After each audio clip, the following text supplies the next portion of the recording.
Today's episode is an update on the Air India Flight 171 crash at Ahmedabad Airport on the 12th of June 2025. The AAIB India released a preliminary report 1 month after the crash. The report states there were 260 fatalities, 241 on board and 19 on the ground, and there were 67 injuries. The aircraft was destroyed, but remarkably, one passenger survived. On the 17th of September 2025, the Safety Matters Foundation petitioned the Supreme Court of India with a 460-page document. The court has issued notices to the government and other authorities and sought their responses. The Wall Street Journal published an article on the 11th of July 2025, preempting the preliminary report and saying the pilots are focus of probe into India crash. On Daily Airline News, together with my good friend Geoffrey Thomas, we have published 120 episodes on the Air India crash. On independent aircraft investigations, I've examined the evidence versus the claims regarding the crash, and specifically the cause and timing of the rat deployment, spurious, human, or system. First, we were promised a final report. We ended up with barely 2 pages of an interim statement. Whatever happened to the promised report? I'm Richard Godfrey. Welcome to Independent Aircraft Investigations. The Indian Minister of Civil Aviation, the Honorable Shri Kanjarapu Rammohan Naidu, appears to have changed emphasis, and his public position appears to have shifted. His earlier position after the AAIB preliminary report was essentially, do not infer the cause yet. The report is preliminary. Wait for the final report. Later, when allegations arose that the investigation was being steered toward blaming Captain Sabharwal, Naidu publicly defended the investigation as clean and thorough and denied manipulation or dirty business. The minister appears to have changed emphasis from warning against premature conclusions to defending the integrity of an investigation that was being perceived as pilot-focused, and now back to stressing that the causes remain under objective determination. In May 2026, Naidu said the process was in its final stages and that it would mostly take a month, while also stressing that the AAIB India was independent, the process was under international scrutiny, and the ministry did not want to interrupt the investigation by hurrying it. That wording suggests he was not claiming the technical work was complete. He was relaying an expectation that the report process was nearing closure. But the 12th June 2026 AAIB statement used a very different evidentiary vocabulary. It said analysis was still ongoing across, and I quote, aircraft systems, flight recorder data, engine-related components, maintenance, and operational records, and that, and I quote again, additional technical evaluations and specialist examinations would continue where needed. This is not the language of a report held up by formatting, translation, ministerial clearance, or anniversary optics. It is the language of investigators still trying to make the engineering, recorded data, and component evidence mutually consistent. The minister's comments in May appear to have reflected the document production state of the investigation, whereas by 12th of June, the public position had been overtaken by the technical validation state of the investigation. And one way to reconcile the two statements is that the minister's May comments reflected the expected document production state, while the AAIB's 12th of June statement reflected the technical validation state. The key point is that having the FDR and CVR data in full since the 24th of June 2025 does not mean the causal analysis was complete. The preliminary report says the forward EAFR was downloaded on the 24th of June 2025, with about 49 hours of flight data and 2 hours of recovered audio, and that initial analysis had been done. But the same preliminary report also said components of interest had been identified and quarantined. The engines were retrieved and quarantined. EAFR data was still being analyzed in detail, and additional evidence and stakeholder information was still being sought. So what changed between May 2026 and the 12th of June 2026? Most likely, one of these possible situations happened, and I go through them in descending order of probability. First, an expected technical closure did not arrive. Reuters reported that the delay was expected because investigators still needed to complete analysis of the GE engines, including engine testing in April 2026 and a visit to France in May 2026 as part of the analysis of the engine management unit. That timeline fits the minister's May optimism quite well. In May, they may have expected the engine EMU work to close quickly. Second, the draft report probably could not survive Annex 13 consultation and review in its then current form. AAIB's 12th of June 2026 statement says the final report will be released only after all investigative activities and international review consultation processes are complete. In a Boeing 787 and GE GNX accident involving US design and manufacturer interests, that means any firm causal statement must be technically defensible against scrutiny by the NTSB, Boeing, GE, the FAA, and other accredited parties. A weak or premature finding around fuel cutoff, pilot action, FADEC response, engine management, or switch control system behavior would be vulnerable.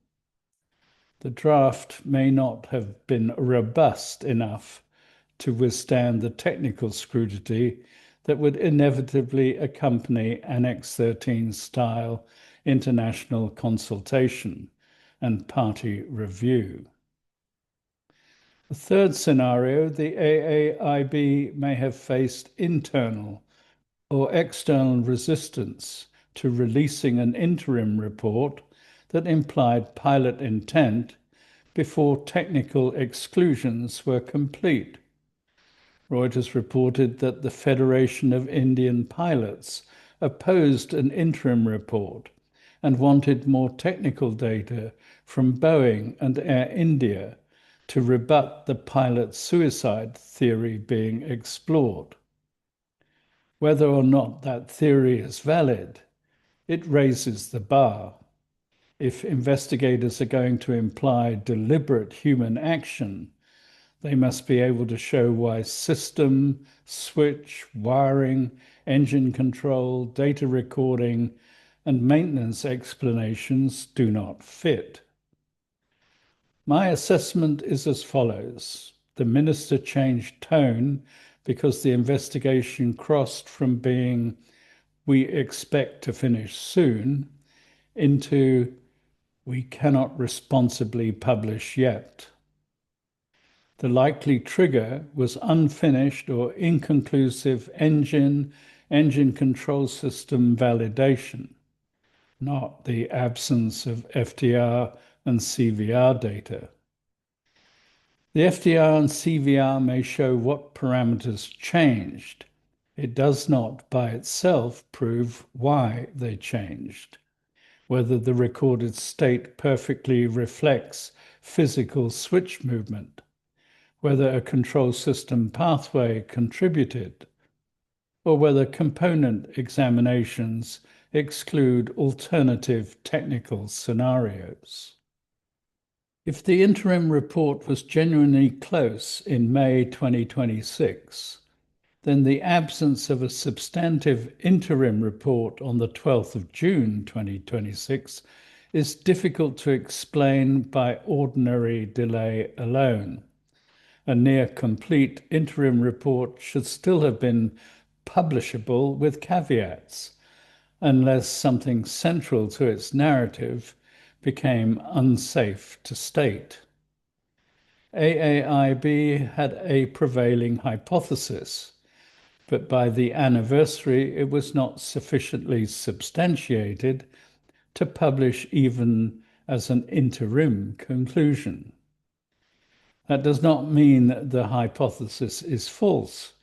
It means the evidence probably did not yet meet the threshold for a defensible public report. By prevailing hypothesis, I do not mean an officially declared AAIB conclusion, but the apparent working causal narrative implied by the preliminary fuel switch sequence and subsequent public reporting. In this case, the prevailing hypothesis appears to have been some form of fuel cutoff caused by cockpit switch movement, possibly with debate over intentional versus inadvertent human action. Reuters reported that the preliminary findings involved both fuel control switches moving from run to cutoff, and that further delay was linked to unfinished analysis of GE engine-related work. It is also reported concern from the Pilot Federation over a deliberate pilot action theory and calls for more technical data from Boeing and Air India. That creates a very specific problem for the AAIB. If the interim report merely said the switches moved to cutoff, investigation continues, they could probably have released that. But if the draft went further, for example, toward the switches were manually moved, specific crew action caused the cutoff, there was no technical contribution, or engine systems behaved normally, then unresolved engine control, switch wiring, EEC FADEC, EMU, or recorded data validation becomes report stopping. AAIB own 12th of June 2026 language supports that view. It said significant progress had been made in analysis of aircraft systems, flight recorder data, engine-related components, maintenance and operational records, but also that the investigation remained in the final analysis stage and that additional technical evaluation and specialist examinations could continue. That is not language you use when the only missing work is editorial polish. The missing interim report suggests not merely more work remains, but the remaining work is material to the causal interpretation. There are three plausible variants. The prevailing hypothesis is correct, but under-evidenced. AAIB may still believe the fuel control switch sequence was caused by cockpit action, but cannot yet prove the negative, that no system fault, engine control anomaly, wiring path, data artifact, or maintenance-related issue could have produced or contributed to the recorded sequence. This is very plausible. In a 787 accident, a finding of deliberate or inadvertent crew fuel cutoff would be attacked immediately unless all technical alternatives were visibly excluded. The second plausible variant, the technical examination produced ambiguity. This is more serious. Engine or control system testing may not have confirmed the expected clean story. It may have produced inconsistent, incomplete, or explainable but not yet explained results. That would explain why a report believed to be near completion suddenly became unreleasable. You cannot publish an interim report that points towards human action while live technical evidence still has the potential to modify that conclusion. The third variant, the draft report wording became politically or legally dangerous. If the evidence points towards a pilot action hypothesis, but does not yet establish intent, mechanism, or exclusion of technical causes, the report becomes highly sensitive. Families, pilots groups, Boeing, GE, Air India, regulators, insurers, and foreign investigation parties would all scrutinize every phrase. The Federation of Indian Pilots' objection to an interim report fits this environment. The political and legal sensitivity is not an independent cause of delay. It amplifies the consequences of unresolved technical validation. On the 19th of October 2025, I published a 10-page paper titled Air India 171 Accident, 12th June 2025, Root Cause. This was my unofficial interim report into the probable cause. The paper was dedicated to the memory of the Air India 171 victims. I've included a link to the paper in the description below the video. Just click on the More button. Further to the investigation on airline news channel of the Air India 171, many pilots, engineers, and experts, including some currently working at Boeing and at Air India, have shared their insights. We present the evidence that allows a determination of the probable cause of the crash on the 12th of June 2025, costing the loss of 260 lives. When the thrust resolver angle becomes invalid, the electronic engine control loses its commanded thrust reference. So by design, it defaults the engine thrust to idle to prevent unintended power increase. The engines did not shut down. They were set to idle as a fail-safe. The absence of a fuel or mechanical fault aligns with the observation that the engines were both successfully relit, but insufficient thrust was achieved in time to save the aircraft. And that was due to the slow airspeed and low altitude at only 3 seconds after takeoff.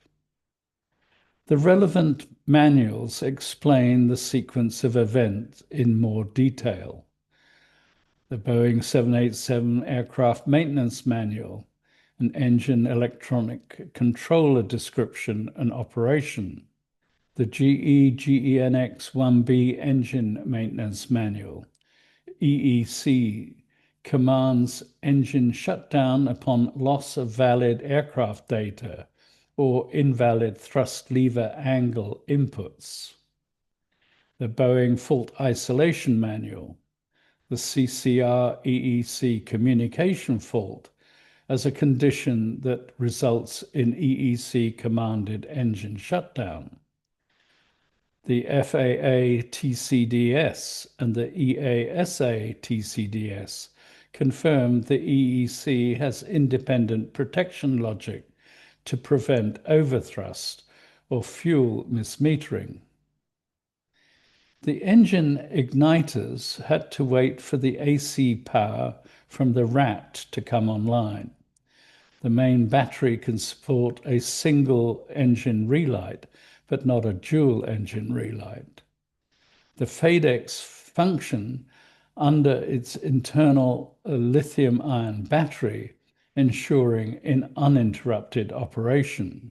The engine relight sequence started only 10 seconds after RAT deployment, when the AC power from the RAT came online. The relight sequence was successful in both engines, but the time to develop full thrust may take more than 60 seconds. With only 32 seconds of flight in total and 10 seconds delay before starting the relight sequence, this left too little time for sufficient thrust recovery. I hypothesize that the dual engine shutdown to below idle was caused by water ingress to the aft EE bay. At rotation, water ingress results in a low voltage DC massive short in or near the aft EE bay. The CCR AFDX data link drops to both electronic engine control units, which lose valid commands and roll back to below idle.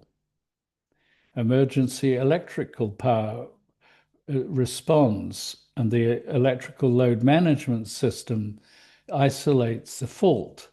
The RAT auto-deploys and restores AC essential power. The pilots can initiate a manual relight by cycling the fuel control switches, but this will only take effect once the RAT is deployed and electrical power has been restored to the electronic engine control units.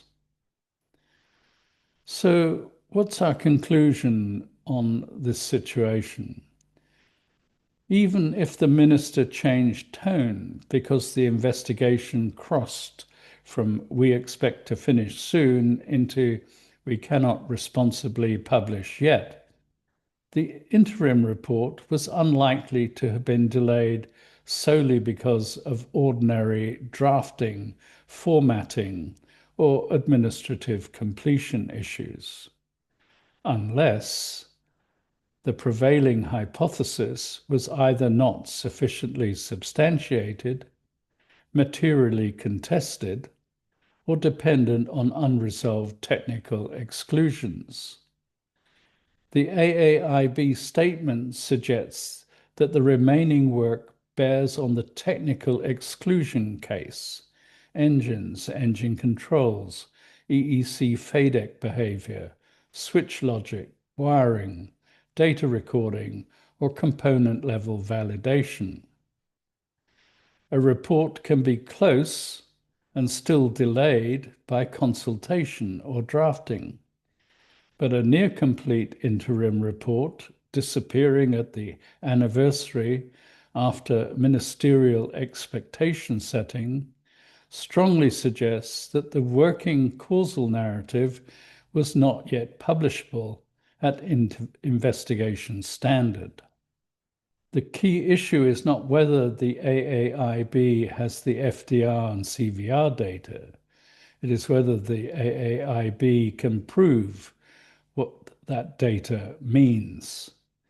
Recorder data can establish sequence and correlation. It does not by itself validate mechanism, exclude alternative technical pathways, or prove intent. The phrase engine-related components plus additional technical evaluation and specialist examinations points to unresolved validation of the technical exclusion case. In other words, AAIB may know what the FDR and CVR appears to show, but it has not yet proven to the standard needed for an interim report what that evidence actually means in terms of causality.